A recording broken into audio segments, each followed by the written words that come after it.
Hi friends, అందరికీ నవరాత్రుల్లో ఈరోజు రెండవ రోజు. ఈ రోజు వచ్చేసి గాయత్రి దేవిని అయితే పూజిస్తారు. అమ్మవారు ఈరోజు మనకి గాయత్రి దేవి స్వరూపంగా అయితే దర్శనమిస్తారు.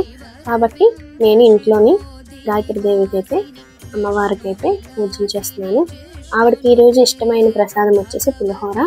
ఈరోజు వచ్చేసి పులిహోర ప్రసాదంగా నైవేద్యంగా పెడతారు. నేను దానికోసం అయితే పులిహోర అయితే ప్రిపేర్ చేసేసాను. మా హస్బెండ్ నాకు హెల్ప్ చేశారు కూడాను. ఇలా అయితే నేను ఇంట్లోనైతే దండం పెట్టేసుకున్నాను ఫ్రెండ్స్.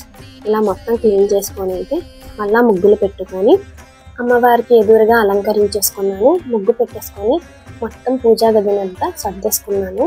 పువ్వులతో అలంకరించుకొని ఇంకా ప్రసాదం తయారు చేసేసి అమ్మవారి ఎదురుగా అలాగే దీపం పెట్టేశాను మొత్తం. ఇలా అయితే నేను దండం పెట్టేసుకొని నవరాత్రిలో రెండవ రోజు అయితే నేను ఇలాగ కంప్లీట్ చేశాను ఫ్రెండ్స్. అందరికీ ఆ దుర్గమ్మ ఇలాగా దీవెనలు ఇవ్వాలని కోరుకుంటున్నాను.